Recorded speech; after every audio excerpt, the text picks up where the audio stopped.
What's up, guys? Welcome to the Sports 2.0 Network's YouTube channel. I'm your host of today's video, Tanner Kern, one of the content creators here at the Sports 2.0 Network and the lead writer for baseball.com. Hope everyone's doing well. Today we're going to be talking about Trevor Bauer. Now, there's some updates to his sexual assault case that's currently ongoing, and we're going to break it all down here right on the network. But before we do that, make sure you subscribe to the Sports 2.0 Network on YouTube, Twitter, Instagram, all that good stuff, guys. Get it going. Thank you so much for the support. Let's get into the video. Let me preface this video by saying that I am not a lawyer. I'm not in the legal system. I was an American Studies major in college, but that does not mean I am sophisticated enough to make a ruling in this case, obviously. So I'm just going to give you guys the facts, what I know, and also a little bit of my thoughts on what's going to happen with Bauer in Major League Baseball. I'm not going to say anything if he's going to be convicted or not. I have no clue, but I probably don't think he's ever going to play baseball again, just the way the professional sports leagues have handled sexual assault and domestic abuse cases in the past. So let's get right into it. Now, today, Trevor Bauer's administrative leave was extended by Major League Baseball. Not good for Bauer. Here's why. Major League Baseball Players Association gave MLB the clearance to extend the administrative leave. He's going to be paid, but that's really the farthest thing from Trevor Bauer's mind right now. He's the highest paid pitcher in baseball.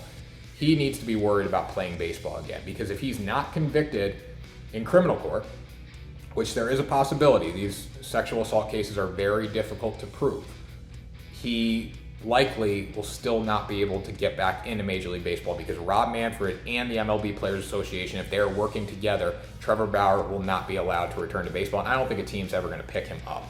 So we look at the case. MLB and the City of Pasadena Police Department have been investigating this the whole entire time.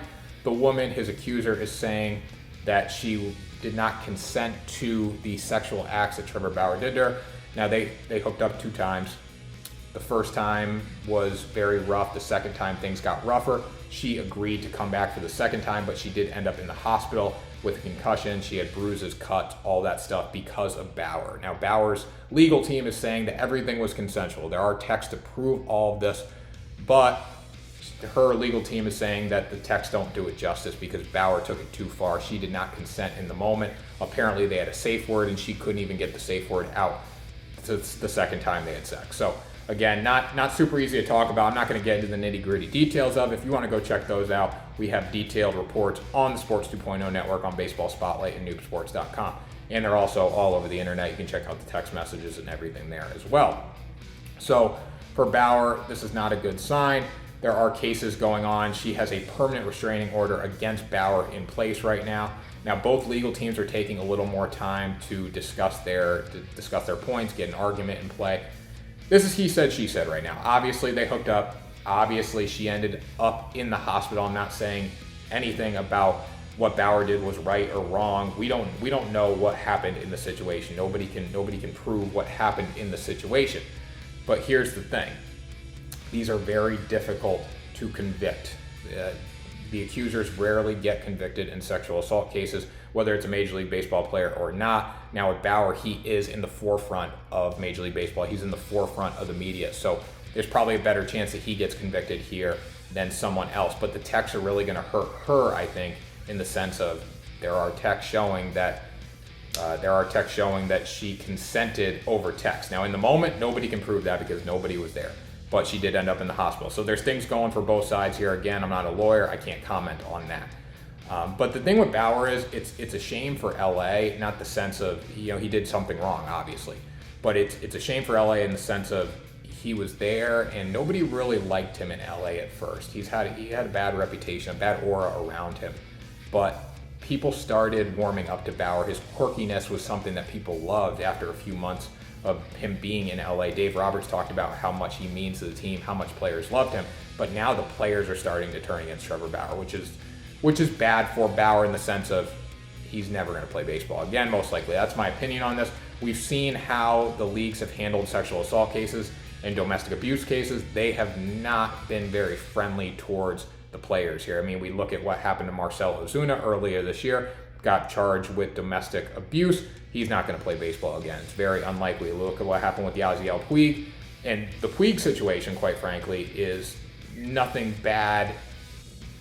Something bad happened with the Puig situation, obviously. But when we look at Bauer compared to Puig, the accuser reports from Bauer are a lot worse than the accuser's report from Puig at the Lakers game. If you want to check out that story, look it up. But Puig is not going to play baseball again in the major leagues. He's playing down in Mexico right now. Trevor Bauer, I think, has a little more leeway than Puig in the sense of Puig was always kind of a troublemaker. He always had a reputation around him. But again, nobody's touching Puig. So I doubt anyone's going to touch Bauer after this, no matter if he is convicted or not. So the Dodgers have already taken some action against Bauer's bobblehead night on August 19th has been canceled. He's been on leave since July 2nd, so he's not going to play baseball again this year. That's obvious. Dave Roberts has already alluded to this multiple times. The Dodgers said they did not feel it was appropriate for Bauer's bobblehead night to go on as scheduled. All his merchandise has been removed from stores. He is no longer doing YouTube videos at the moment. So things are not good for Bauer, the reigning Cy Young champ. I don't know what's going to happen here. I think it should be interesting to see what happens. And then what's really going to be interesting, if he is innocent in court, what's Major League Baseball going to do? How are they going to handle it? And is anyone going to take a chance on Bauer? I feel like the Dodgers are going to withdraw from their contract. I don't know what the clauses are in there, but obviously they're probably going to owe him some money unless he's convicted, unless he's criminally charged. So should be interesting to see, but that was the update today. His administrative leave has been extended for 10 more days. Keep following along for more updates here on the Sports 2.0 Network. Make sure you subscribe so you never miss a video. Got a ton of great baseball content. Check out baseballspotlight.com. Thank you for all the support, guys, and I will talk to you soon for another video.